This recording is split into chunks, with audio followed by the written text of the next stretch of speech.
Hey guys, it is Jess with WatchKittyShrink, and we are here with week 3 of Regain. I have to refer to my notes because I am so out of practice at this that I cannot remember numbers, okay? So, in 2016, that was my highest weight. I weighed 285.0. Then I had weight loss surgery in August of 2016 at 255.4. The lowest weight I ever got to was 140, but I only seen that once. My natural body weight was to stay at 145 for almost 2 years.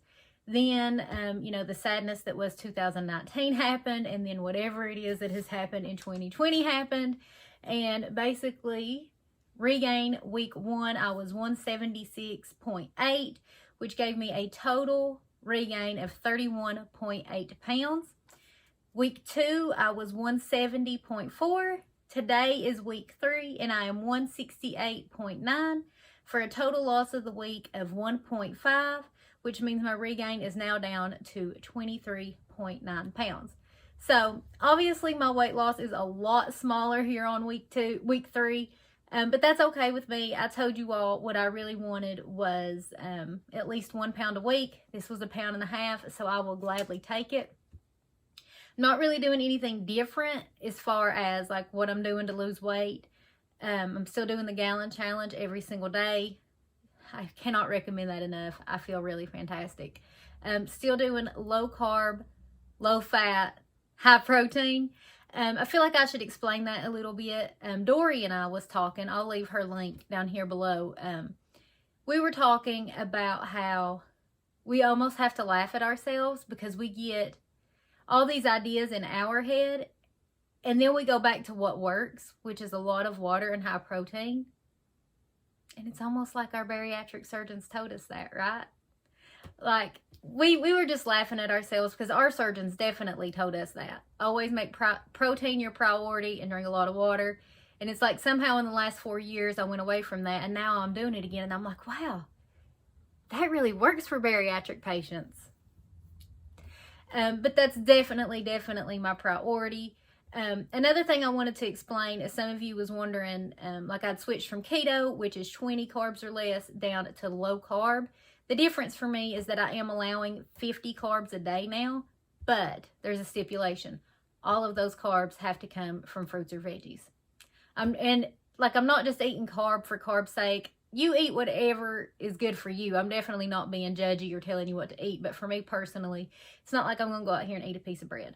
I'm not going to go and eat some rice. Those things just don't do anything for me. So, yeah, it's just more fruits and veggies. This feels really balanced to me. This makes me happy. I feel like I could do this forever right now. What was I going to say? There was another thing. I'm not sure. I am in a step vet, so I'm walking every day. I wanted to tell you all about some wins that I had this week. Number 1, I think it was Wednesday. I was having a really bad day. I was grouchy, just really emotional. And at that point, my brain was trying to self-sabotage. I don't know if it's because, like, on the 3rd week, you're starting to form habits and your old ways are trying to fight against it. I'm not sure, but because I was in a bad mood, my brain was like, don't worry about drinking that gallon of water. Just eat some junk. You're going to feel better. Or the best is, at 6 p.m. that day, I only had like 1,900 steps. And I need 8,000 to stay in my step bet. And I had already used my rest day. And my brain was just like, girl, who cares if you get disqualified week 1? Just do it. Just lay on the couch. You know you don't want to move. And the crazy thing about that is that if I had done all those things, if I didn't drink water, if I didn't move my body, and if I ate junk, I would feel really, really bad the next day. So that makes that day's really bad day bleed over and make tomorrow a really bad day. So that was something like it really had to hit me, like in my brain, like, why would you make your bad day last longer than you have to?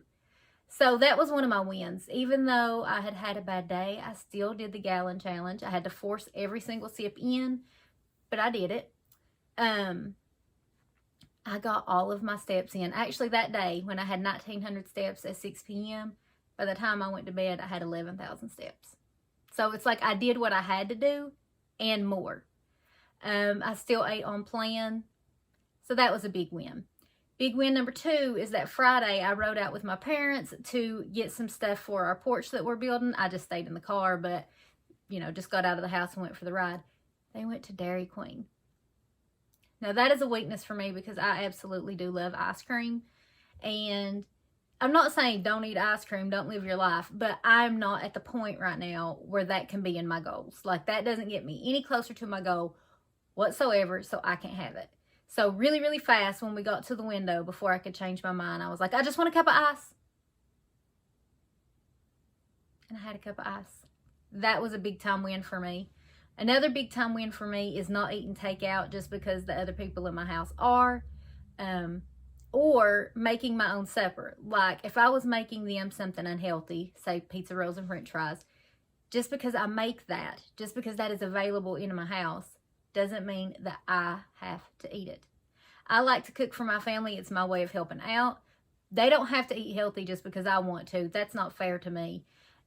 So I made them what they wanted. And I like those things. Like, I really like pizza rolls and french fries.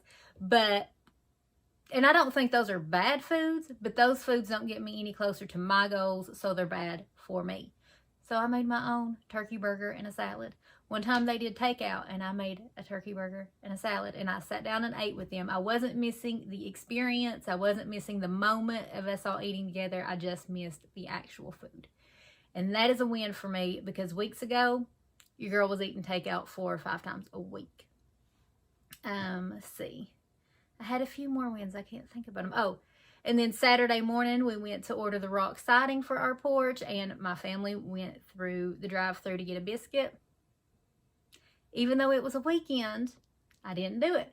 And that's a big, big, big win for me. Staying strong on the weekends, because I definitely would be like, okay, we've got it this time. We're going to do good. And I would do good Monday through Friday and then just ruin it all Saturday and Sunday. So I'm feeling so in it this time, so dedicated, doing the gallon challenge even on the weekends, tracking my food every single day. I haven't done that in years, you guys. And it feels great, and it feels amazing to be proud of myself again. I think that's what I try to get out to people is you don't have to be a certain weight to be happy. You know, you don't have to eat healthy to be happy. You know, who am I to say what makes you happy? But it makes me happy when I am proud of myself. And I've been really, really proud of myself. Okay, guys, I'll see you next week.